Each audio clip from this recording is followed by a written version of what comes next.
Le président américain Donald Trump a lancé un ultimatum sévère à l'Iran. Soit l'Iran capitule dans les prochaines 48 heures et abandonne ses programmes nucléaires et balistiques, soit les États-Unis entrent en guerre et sont prêts à attaquer massivement les sites nucléaires iraniens. En Israël, on a déclaré ouvertement que le guide suprême Ayatollah Ali Khamenei était une cible à éliminer. Les participants à la réunion du président américain Donald Trump avec ses conseillers à la sécurité nationale à la Maison-Blanche déclarent bientôt que les forces armées américaines pourraient rejoindre l'opération d'Israël contre l'Iran dans les prochaines 48 heures. Et donc, selon eux, à l'issue de ce délai, il deviendra totalement clair si la situation a une solution diplomatique ou si les États-Unis d'Amérique auront recours à une action militaire. Pour réaliser le plan de Donald Trump, les forces armées américaines ont déjà déployé des dizaines de bombardiers lourds au Moyen-Orient et transfèrent également 2 groupes de porte-avions. En même temps, au Congrès américain, une résolution est en préparation contre la participation des États-Unis à la guerre contre l'Iran, déclarant que ce n'est pas la guerre des États-Unis. En même temps, l'ayatollah Ali Khamenei a déjà déclaré que l'Iran ne accepte pas l'ultimatum et est prêt à se battre contre les États-Unis. Les forces armées iraniennes ont déjà pointé leurs missiles sur les intérêts américains au Moyen-Orient. Je m'appelle Alexei Petchi. Aujourd'hui, c'est le 18 juin. Nous allons examiner tout cela en détail et mettre les choses au jaoular. Mais avant de commencer, je vous demande de vous abonner à cette chaîne, de mettre un like, d'écrire n'importe quel commentaire et surtout de vous abonner à ma chaîne Telegram Petchi News. Le lien est dans la description de la vidéo. Alors, après la réunion d'urgence du cabinet de crise à la Maison-Blanche, l'équipe de Trump a déclaré que le président américain avait posé un ultimatum à l'Iran. Le régime de KHMNI doit capituler dans les prochaines 48 heures, sinon les États-Unis entreront en guerre. Une source haut placée de l'administration américaine a confirmé que Trump envisage de participer aux opérations militaires. Selon des interlocuteurs du Jerusalem Post, familiers des discussions internes à la Maison-Blanche, si les États-Unis rejoignent l'opération militaire, la cible des forces américaines sera l'usine d'enrichissement d'uranium de Fordo. D'ailleurs, j'ai réalisé un épisode détaillé séparé sur l'usine de Fordo, où j'ai expliqué ce qu'est ce site et pourquoi Israël ne peut pas le détruire sans le soutien des États-Unis. Assurez-vous de le regarder.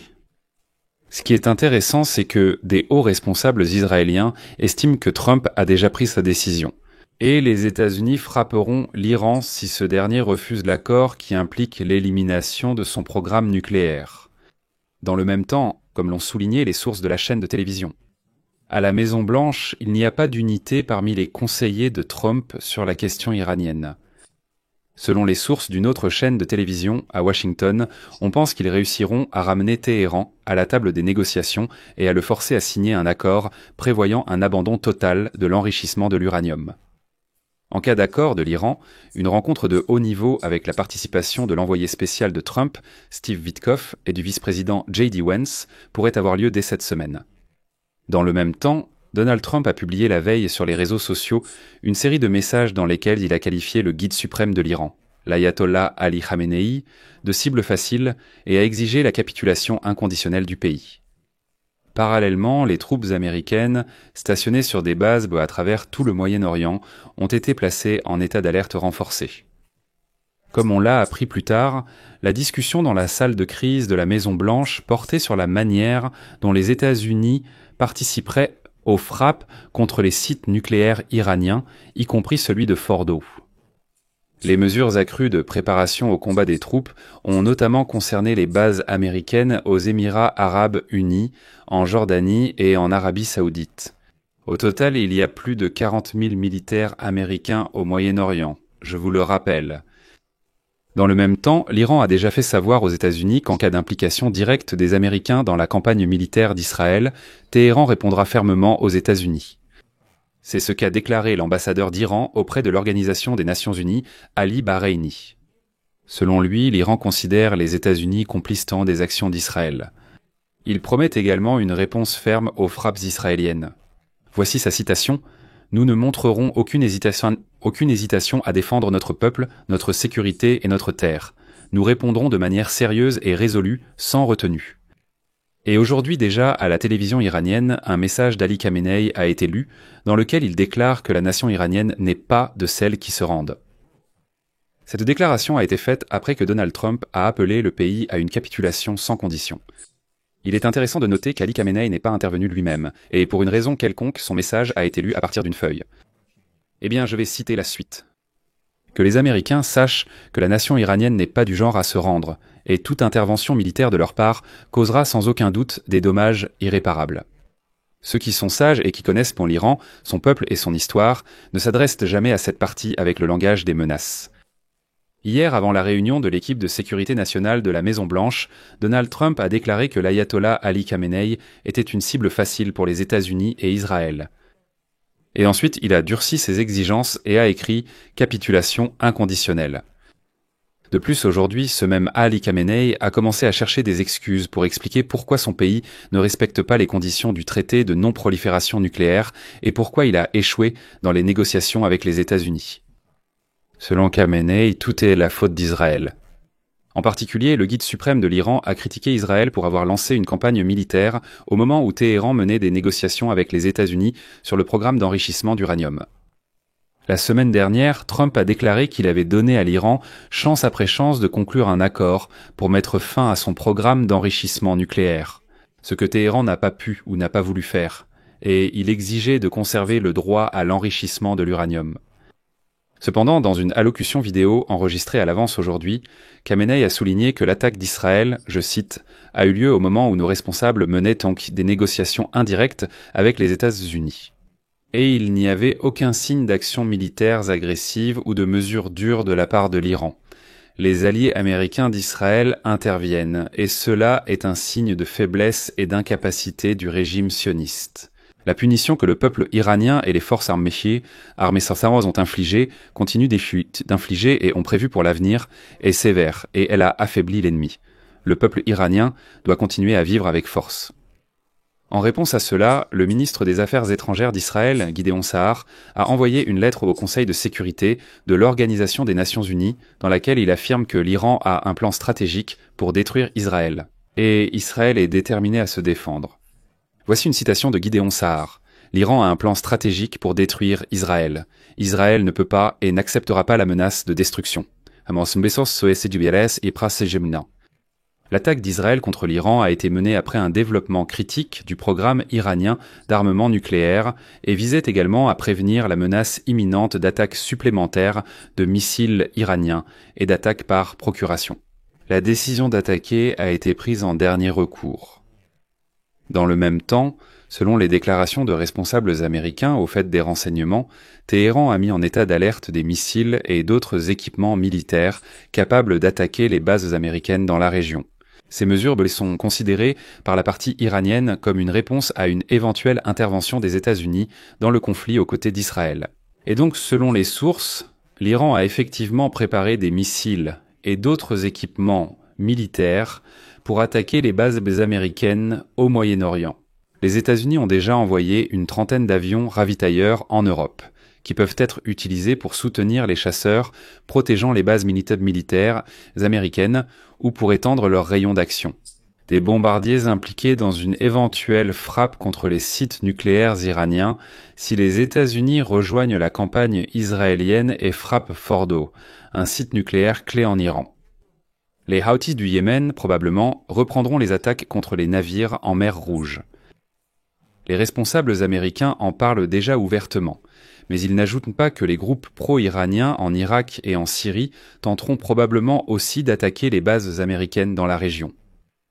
D'autres responsables indiquent qu'en cas d'attaque, l'Iran pourrait commencer à miner le détroit d'Ormuz afin d'empêcher les navires américains de manœuvrer dans le golfe Persique. 2 responsables iraniens ont confirmé que l'Iran attaquerait les bases américaines au Moyen-Orient, en commençant par celles situées en Irak, si les États-Unis rejoignent la guerre.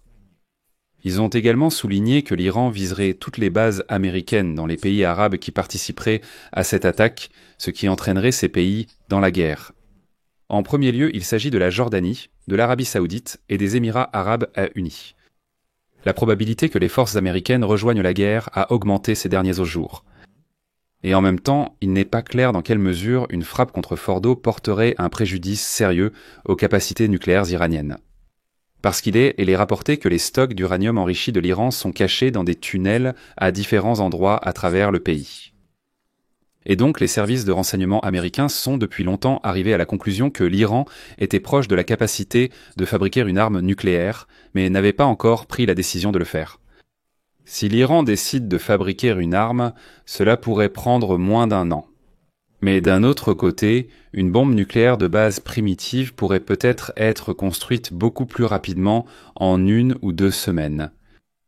Pendant ce temps, après les frappes israéliennes contre les sites nucléaires iraniens, à Tel Aviv on s'attend à la poursuite de l'opération avec le soutien des États-Unis. De plus, des hauts responsables du gouvernement israélien comptent sur le soutien de Donald Trump pour appuyer leurs efforts et les aider à achever ce qui a été commencé. L'un des responsables israéliens a déclaré ouvertement, je cite, « Toute l'opération contre l'Iran reposait dès le départ sur l'idée que, à un certain moment, les États-Unis s'y joindraient en. » Des sources militaires israéliennes soulignent également que Israël dispose de scénarios alternatifs pour détruire ou mettre temporairement hors service l'installation nucléaire. Fordo, qui est situé sous terre et constitue l'un des sites les mieux protégés de l'infrastructure nucléaire iranienne. Cependant, aucun de ces scénarios ne peut rivaliser en efficacité avec une frappe de bombardiers stratégiques américains équipés de bombes anti-bunker capables d'atteindre des installations situées profondément sous terre. Avant cela, je rappelle que les États-Unis et l'Iran ont mené 5 séries de négociations indirectes par l'intermédiaire du sultanat d'Oman, afin de régler les questions liées au programme nucléaire de Téhéran. La 6e série de négociations, prévue pour le 15 juin à Mascate, a été annulée après l'attaque d'Israël contre l'Iran. Et surtout après que l'Iran a commencé à déclarer qu'il pourrait publiquement entamer la fabrication d'armes nucléaires. Eh bien voilà pour aujourd'hui. Le guide suprême de l'Iran, l'ayatollah Ali Khamenei, a lancé à l'aube un avertissement sur les réseaux sociaux, déclarant à Israël, je cite, « Narolbat Raïs Tontamp. La bataille commence. » Et d'ailleurs, les amis, vous pouvez retrouver toutes les actualités sur les événements au Moyen-Orient et ailleurs sur ma chaîne Telegram. Le lien met dans la description. Abonnez-vous. Mais, comme il s'est avéré, tout le monde aux États-Unis n'est pas ravi de l'idée que Donald Trump entre en guerre avec l'Iran. Au Congrès américain, un projet de résolution bipartite a été soumis pour empêcher le président Trump d'attaquer l'Iran. En particulier, le représentant républicain Thomas Massie a annoncé sur son site web le dépôt d'une résolution qui, je cite, « interdit aux forces armées des États-Unis de mener des actions militaires non autorisées en République islamique d'Iran ». Cependant, une telle décision pourrait arriver trop tard, et voici pourquoi. Un tel document sur les pouvoirs militaires peut être soumis à la discussion et au vote dans la salle du Congrès après 15 jours calendaires sans décision prise au sein de la Commission. À ce stade, les États-Unis pourraient avoir déjà détruit un site nucléaire iranien, comme vous pouvez l'imaginer. Néanmoins, la résolution stipule, je cite, « La Constitution n'autorise pas le pouvoir exécutif à entreprendre unilatéralement des actions militaires contre un État souverain qui n'a pas attaqué les États-Unis. » Le Congrès a le droit exclusif de déclarer la guerre à l'Iran. La guerre continue entre Israël et l'Iran n'est pas notre guerre. Même si c'était le cas, c'est au Congrès de décider de telles questions conformément à notre Constitution. En général, la situation est ambiguë, si je puis dire, mais je vais m'arrêter là. Donnez votre avis et vos conclusions dans les commentaires sous cette vidéo, abonnez-vous à la chaîne, activez la cloche et n'oubliez pas de mettre un like.